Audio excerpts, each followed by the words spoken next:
Hello ladies and gents, got a fun one here. Skoda Fabia, 2002 I believe.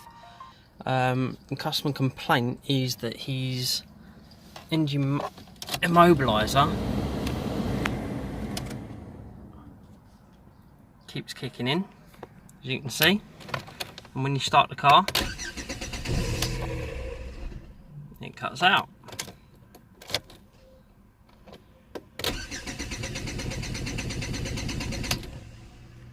There we go. The other thing you notice is the fuel gauge isn't working. It's got a full tank in it, and I know it's got a full tank because I put it in now. And randomly the temp sensor kicks out. So I did a bit of research, and these seem to suffer with the reader coil on the ignition barrel. This here.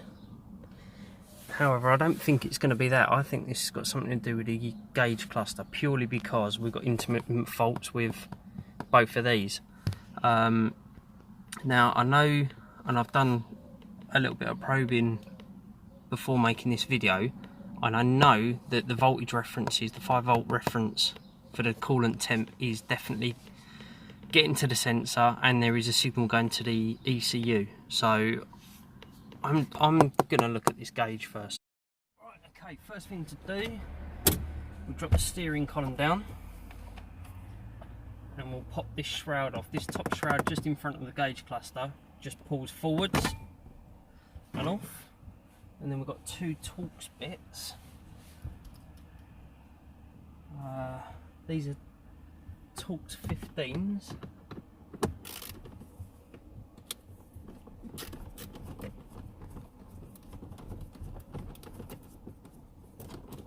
Man. So a couple of Torx 15s.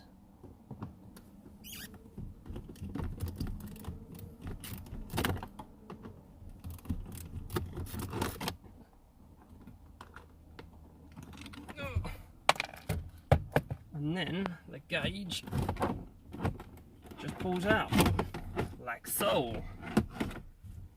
Right, let's get you a shot of the back of the gauges. Right, okay, now all we need to do is unplug our connectors. So this one, you push this little tab in that's poking up here, and then you lift this purple clip up and it will release. It's quite hard to show you. Let's have a look. Okay, so I've pushed the little tab down, and as I rotate this up, the clip comes out. And then on the other side, there's a tab on this side that you pull out, so away from the driver's door.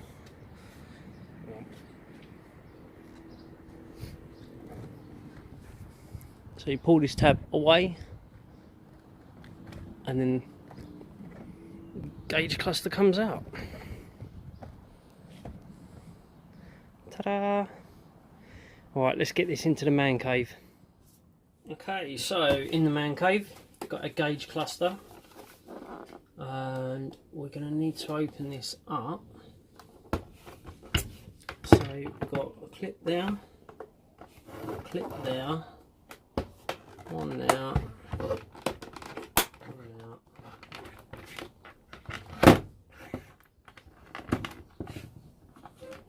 Come on, open up.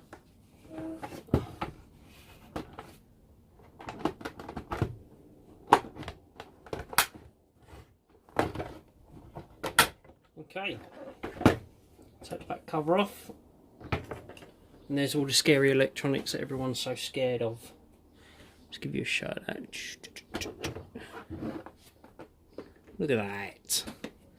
Now, my assumption is all the issues we've got, this side is predominantly the ground and live and whatnot. This is all of our CAN bus information and our gauge information. So I'm guessing, oh no way, look at that. It's like they designed it for us to get out. Now,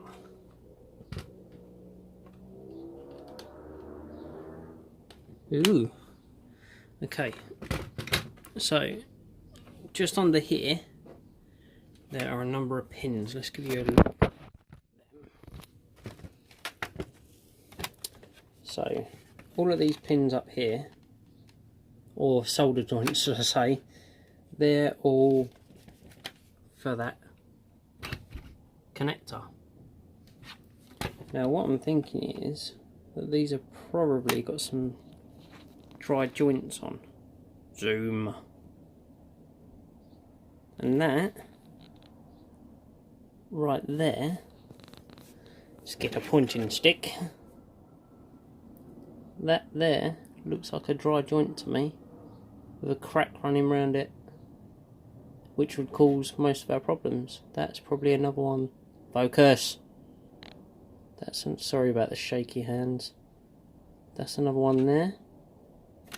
And believe it or not, there are our immobiliser pins. Let's just have a quick look at the other ones. See, look, those three in the bottom. Those three there don't look great either.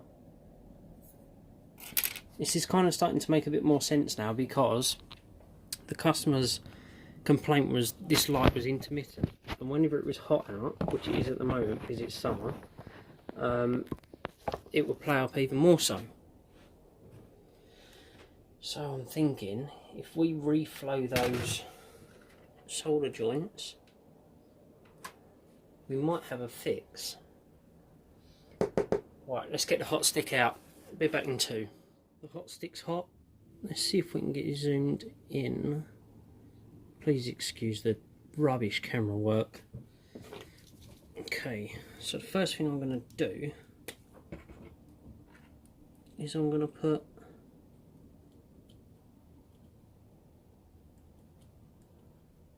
just a little bit of flux on those top pins. Oh, that camera image is rubbish. I apologise, but it's the best I can do. And then hopefully I'm not going to get in the way of the camera too much, but let's put that under now.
Right.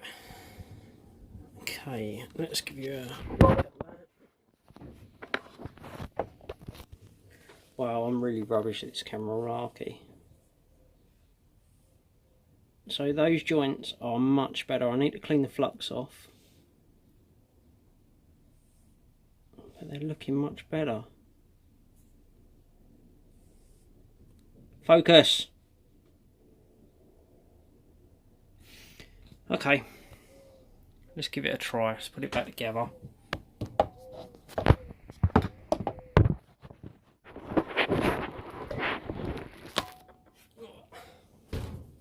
Try not to touch this black gauge as well, because this stuff is a nightmare to get fingerprints off. By nightmare I mean practically impossible. Right, hang on, I'll go and clean the flux off of that board.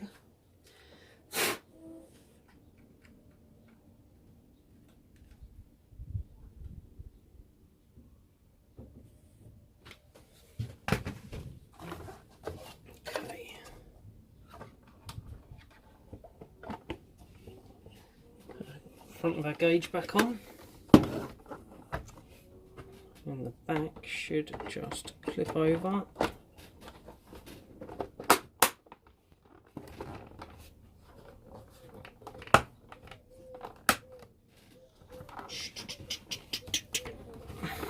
Okay, that's that gauge back together. Let's get back onto the car. Right, okay, you're gonna have to excuse the glare, but it's hard to film around this gauge cluster. So get the gauge cluster back in the car. We'll first connect this clip up. Now all I do is push it lightly in, if I can get it. Come on.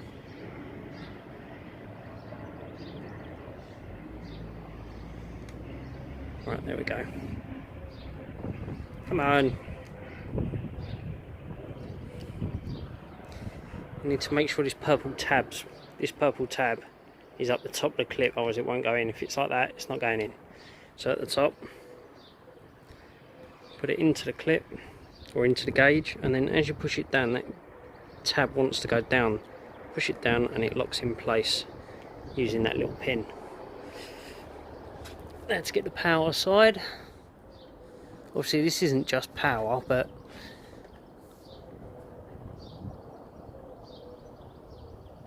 where's the hole? There we go. Click that in. Douche, douche. Man, I'm rubbish at filming malarkey. Really bad. Apologies. Okay, obviously your time and your trip's going to reset because you've removed the power, but hey ho.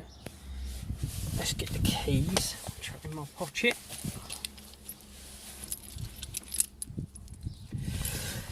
One key. Alright, everyone cross your fingers.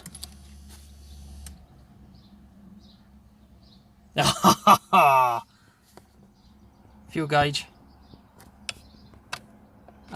Just to make you aware, the reason this fuel gauge isn't all the way up to the full is because the customer wanted the car back in between doing this video and used obviously a load of fuel.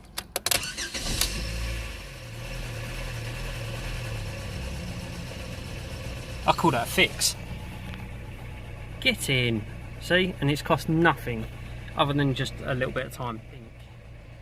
Right, before I bolt all this up, what I'm going to do is I am going to get the car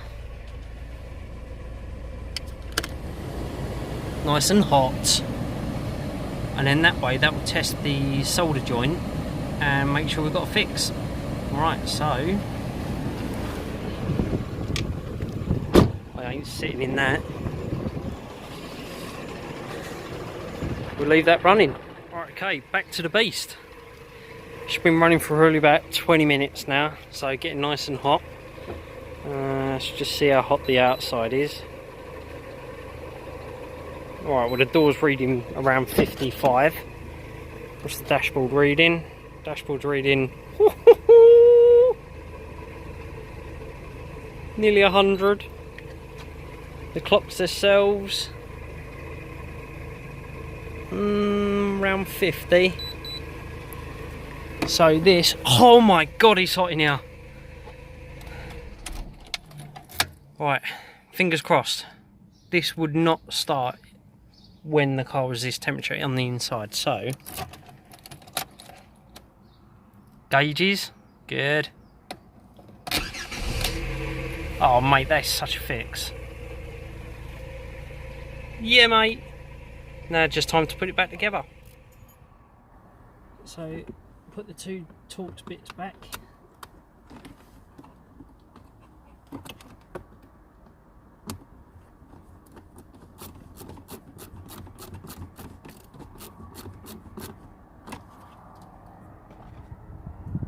I'll get you a shot of these Torx bits just before I put the car back on.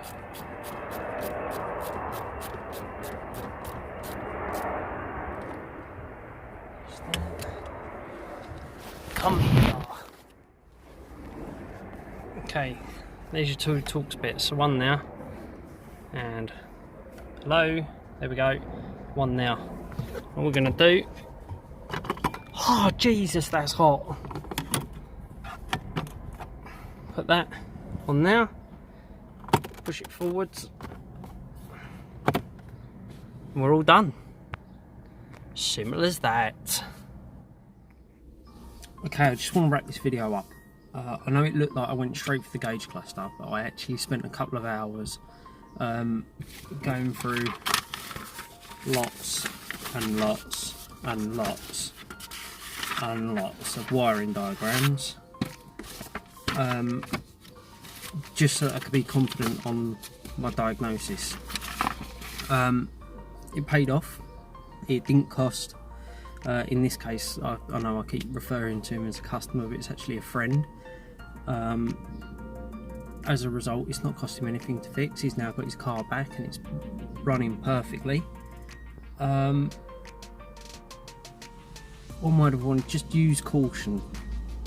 Going straight in for the instrument cluster, you're looking at 800 quid. If you get it wrong, it's going to cost you about £800 to replace, and then you're going to have to get it coded. So just use a little bit of common sense.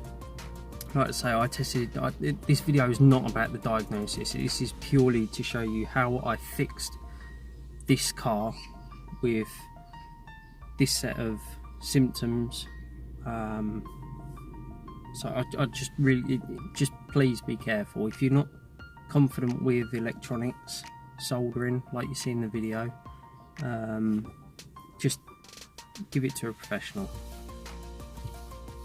Save you a lot of heartache if it goes wrong. So yeah, hopefully this video has been of help to you. Please subscribe, like.